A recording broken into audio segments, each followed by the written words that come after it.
Good afternoon, Mr. Wick. I'd like it tasty. Your past fondness for the German varietals, but I can wholeheartedly endorse the new breed of Austrians. Glock 34 and 26. Recontoured grips, flared magwell for easier reload, and I know you'll appreciate the custom 40. What's next? I need something robust, precise. Robust, precise. Tactical. AR-15. 11.5 inch, compensated with an iron-bonded bolt carrier, Trigicon AccuPoint with 1.6 magnification. Zero penetration. However, quite painful, I'm afraid. Could you recommend anything for the end of the night? Something big, bold. May I suggest the Benelli M4? Custom bolt carrier release and charging handle. Textured grips should your hands get wet. An Italian classic. Dessert. Dessert.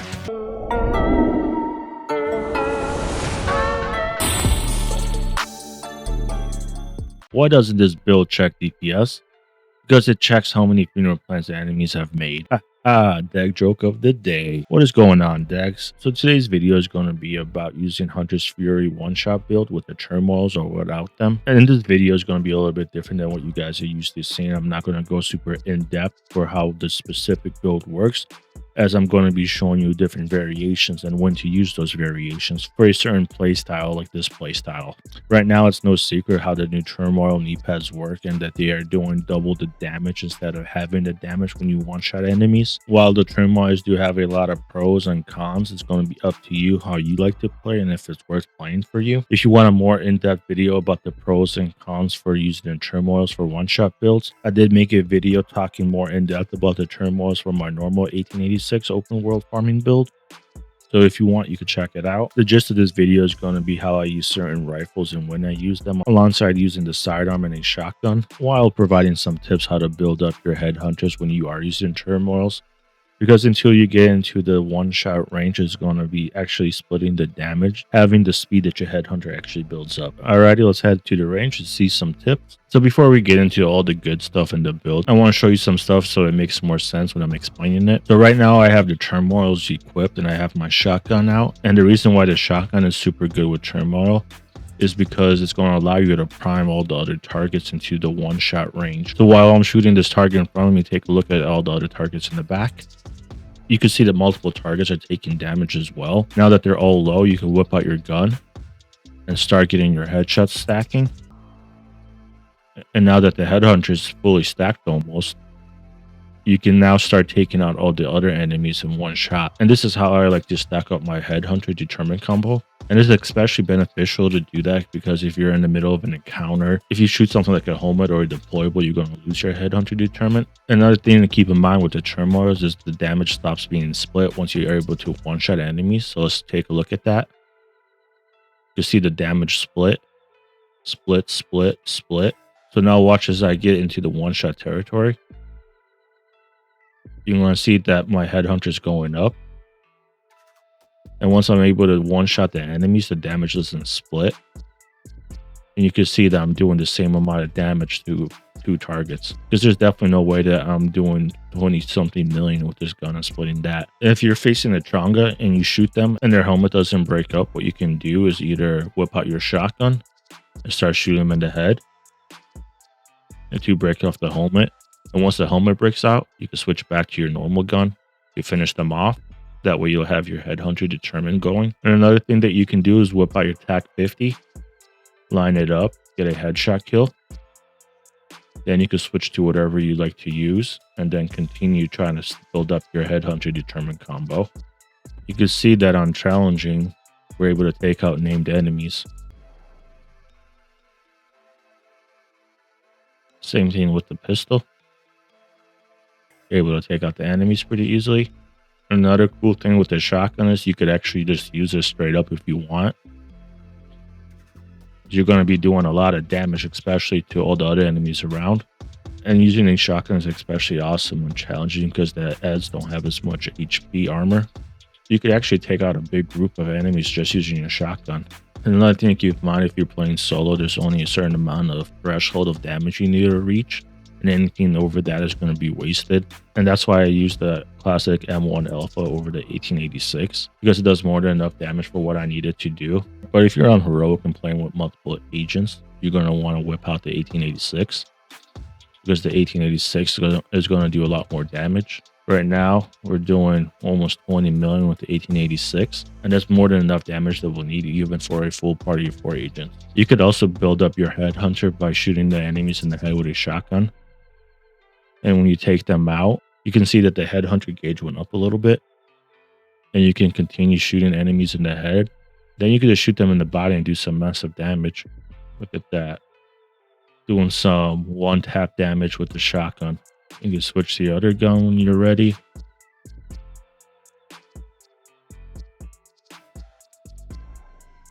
Go back to the shotgun if you want. Switch the other guns. Alrighty, that's about it. For both the loadouts, we're going to be utilizing the sharpshooter specialization, which is going to give me access to the technician drone microwave coils combo. For the shotgun, I'm using the KSD shotgun with the damage to target out of cover. I have it with the Talon Brazen, and those are the mods for it. For the sidearm, I'm using the Harvest with damage to target out of cover, and I'm using the Talon Determined for it with those 2 mods. And when I'm playing challenging and playing heroic solo, I do use the Classic M1 Alpha. I have it with the damage to target out of cover, as well with the Talon Determined, and those are the mods I have for it. When I'm playing heroic with multiple agents, I do use the 1886. I have it with damage to target out of cover, as well with the Talon Determined, and that's the 1 mod I have for it. For the backpack, I have the Memento. For the chest, I have Chain Killer with the Talon Headhunter, which is required for this build to work. And for the final 4 pieces, I went with Hunter's Fury, all statted the same way. For the skills, I have the Crusader Shield and the Technician Drone. For the mods, you can have whatever active. And for the passive mods, I have Microwave Coils, Reaper Scan, and Reactive Reinforcement. With this loadout, you're going to have a lot more damage and survivability thanks to the Memento backpack. Now for the loadout with the TURMOIL knee pads, I am using the same guns with the same concept of using the Classic M1 Alpha for challenging or solo heroic, and I'll use the 1886 on heroic if I'm playing with multiple agents. And because we're using the TURMOIL knee pads with this build, the shotgun's going to come in clutch, helping us reduce multiple enemies at the same time into 1-shot range, allowing us to mop up the enemies and build up our Headhunter Determined combo with whatever determined gun you decide to use. For the backpack, you will need to use the Ninja Bike Messenger backpack because of the Talent Resourceful. For the chest, as well for the chest, I have Chain Killer again with the Perfect Headhunter, and I have the 3 pieces of the Hunter Fury for the other 3 pieces. Still statted the same. You already seen at the shooting range how Bewildered is affected. So the gist is when you use Bewildered, you want to be able to get to 1-shot potential as soon as possible. That way you can start doing maximum damage to 2 enemies instead of splitting it up 50-50. Enjoy that setup while it lasts because I think it's a bug and they're probably going to end up patching it to make it work correctly as intended. Until then, enjoy doing maximum damage to 2 targets at a time. I know for this video I didn't go super in depth how all the pieces work and what they do and all the numbers and stuff like that, but if you do want to see a more in-depth video, I do have a video for my normal 1886 1-shot build using the TURMOIL knee pads. The link's going to be in the bio, so check it out. And the whole goal about this video and build is to have fun. I know this build isn't the most OP, super hard hitting, does maximum damage, blah blah blah blah. I like this build because I think it's super fun having options with guns. Being able to run around with the shotgun and send enemies flying back. If you have the shotgun and all your pellets hit, all those pellets get doubled to the enemies around within the range of the TURMOIL knee pads. I think that's pretty cool. I know it's not the best damage, but I still think it's cool. And for challenging, it's way more than enough damage to actually, make it worthwhile using. And for heroic, the shotgun comes in clutch for the Chongas because you can use it to blow off their helmets. And then switch to your normal gun to finish them off with a headshot. Being able to use the Classic M1 Alpha or the 1886 is awesome too. You could switch the guns out on the fly and they both work very well. It's also super satisfying when you're running around with the pistol one-tapping everybody. Being able to play with all these different guns at any given moment keeps the farming fresh. Because before in the past, I used to get super bored and stop farming after like maybe a half an hour, because you're just literally running around doing the same thing over and over again. That's why I put this build together, because it keeps me engaged in the encounter. It lets me try out different strategies and different combos. And normally in one-shot builds, I'll tell you guys to avoid the factions that have a lot of helmets like the hyenas. But having a shotgun makes it super easy to deal with them. Plus you can shoot the other enemies without the helmets, and the turmoils have a chance to take out the enemy with the helmet, making it easy to deal with hyenas now, or even Black Tusk and all their deployables and warhounds. Sometimes you're able to actually take out the warhounds by just shooting the normal enemies. So take it with a grain of salt and decide for yourself which loadout is going to work better for you. Both of them work extremely well, with or without the turmoil knee pad. Just get out there and pump some baddies full of lead with a shotty, one tap them with the harvest, or stealthily take them out with the classic M1A from across the map. The choice will always be yours with these loadouts. Alrighty Dags, I think that's about it, so go check out the gameplay. And if you're subscribed to the channel, thank you for subscribing. And if you're not yet subscribed, please take a second to subscribe. That way you can stay up to date to all my upcoming videos. I want to give the community a very big thank you for supporting my small channel. You guys are awesome. That's all for now, and I'll catch you at the next one. Serious trauma detected.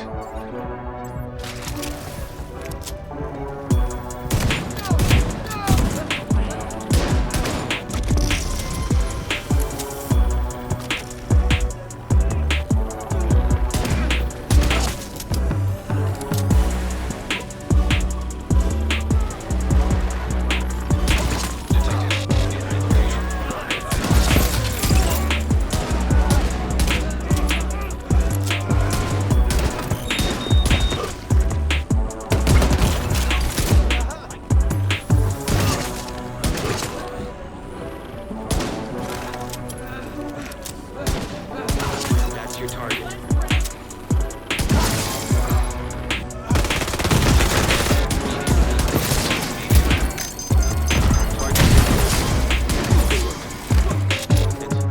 No one's getting away.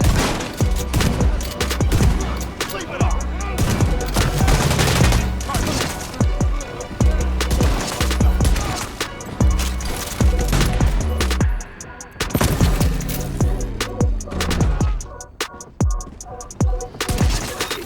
Target spotted.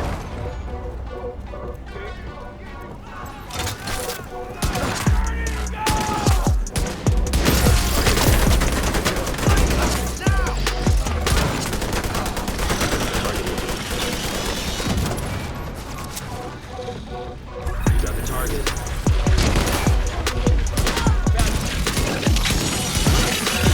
Target spotted.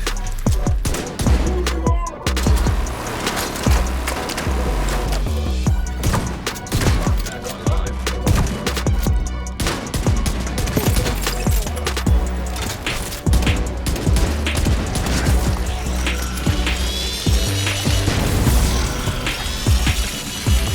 Hostile restore hive detected.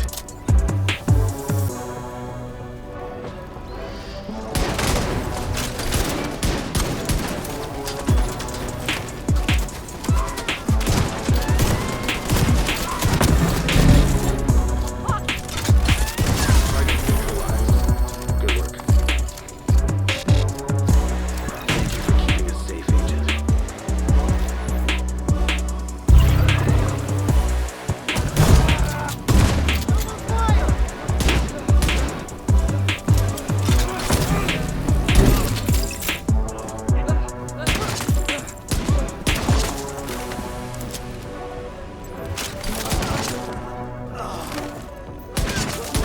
That's the target, Agent.